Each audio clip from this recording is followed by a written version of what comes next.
ಬಹುಶಃ ನಿಮ್ಮ ಮಗ ಲಾಯರ್ ಆಗಿಲ್ಲ ಅಂದರೂ ಸೊಸೆ ಆಗಿ ಬರೋವಂಥವ್ರು ಲಾಯರ್ ಆಗಿರ್ಬೋದು ಅನ್ಸುತ್ತಲ್ಲ. ಹೌದು, ಅದು ತುಂಬ ಚೆನ್ನಾಗಿ ಕಲ್ಪಿಸ್ಕೊಂಡಿದ್ದಾರೆ. ಅಂದರೆ ನನ್ನ ಸೊಸೆಯಾದವಳು ನನ್ನ ವಿರುದ್ಧನೇ ಲಾ ಅಂದರೆ ಲಾಯರ್ ಆಗಿ ಒಂದು ಕೇಸಲ್ಲಿ ಬಂದಾಗ ಮತ್ತು ನನಗೆ ಅವಳ ಬಗ್ಗೆ ನನ್ನ ಮಗನಿಗೆ ಪ್ರೀತಿ ಇದೆ ಅಂತ ಗೊತ್ತಾದಾಗ ನಾನು ಹೇಗೆಲ್ಲ ರಿಯಾಕ್ಟ್ ಮಾಡ್ಬೋದು, ಅದೊಂದು ಬಹಳ ಕುತೂಹಲಕಾರಿಯಾದ ವಿಷಯ. ಸೊ ಪ್ಲಸ್ ನಾನು ಲಾ ನೋಡೋ ದೃಷ್ಟಿ ಏನಿದೆಯೋ ಅದು ಭಾಳ ಬಿಸ್ನೆಸ್ ಥರ, ಎಮೋಷನ್ ಇಲ್ಲ, ಎವಿಡೆನ್ಸ್ ಇದೆಯಾ, ಪ್ಲಸ್ ನಾನು ಇದುವರೆಗೂ ಯಾವ ಕೇಸು ಸೋತಿರಲ್ಲ. ಸೋಲೇ ಕಂಡಿಲ್ಲದೆ ಇರೋವಂಥ ಒಬ್ಬ ಲಾಯರು ನಾವೇ ಇಮ್ಯಾಜಿನ್ ಮಾಡ್ಕೊಬೋದು ತನ್ನ ಗೆಲುವಿಗೋಸ್ಕರ ಏನೆಲ್ಲ ಮಾಡಿರ್ಬೋದು, ಲಾನ ಯಾವ ಥರ ತಿರುಚಿರ್ಬೋದು, ಕಾನೂನನ್ನು, ಅಂಥ ವ್ಯಕ್ತಿ.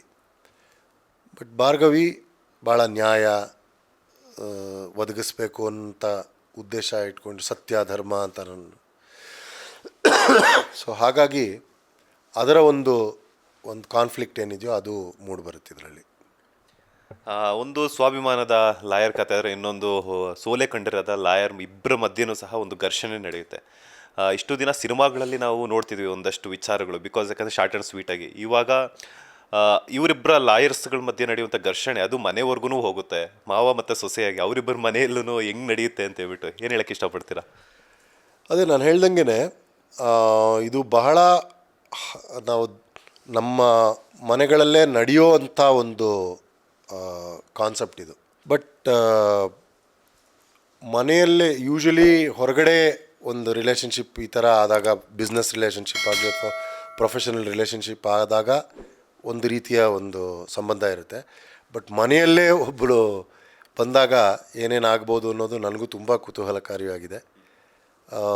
ಸ್ಟೋರಿ ಲೈನ್ ತುಂಬಾ ವಿಭಿನ್ನವಾಗಿದೆ, ತುಂಬಾ ಚೆನ್ನಾಗಿ ಹ್ಯಾಂಡಲ್ ಮಾಡ್ತಿದ್ದಾರೆ ಸ್ವಪ್ನ ಮೇಡಮ್ಮು, ಕೃಷ್ಣ ಸರ್ ಆಗಲಿ. ಅವ್ರು ನನಗೆ ಕತೆ ರಿಲೇಟ್ ಮಾಡಿದ್ದೇ ನಂಗೆ ತುಂಬ ಇಷ್ಟ ಆಯಿತು. So even I am looking forward to it. Latest ಹಾಗೂ ಇಂಟ್ರೆಸ್ಟಿಂಗ್ ಸುದ್ದಿಗಳಿಗಾಗಿ ಬಾಸ್ ಟಿವಿ ಕನ್ನಡ ಚಾನೆಲ್ನ ಸಬ್ಸ್ಕ್ರೈಬ್ ಮಾಡಿ, ಹಾಗೆಯೇ ಬೆಲ್ ಐಕಾನ್ ಪ್ರೆಸ್ ಮಾಡಿ. ಇದರ ಜೊತೆಗೆ ಫೇಸ್ಬುಕ್, ಇನ್ಸ್ಟಾಗ್ರಾಮ್, ಎಕ್ಸ್ನಲ್ಲೂ ಮಿಸ್ ಮಾಡದೆ ಫಾಲೋ ಮಾಡಿ.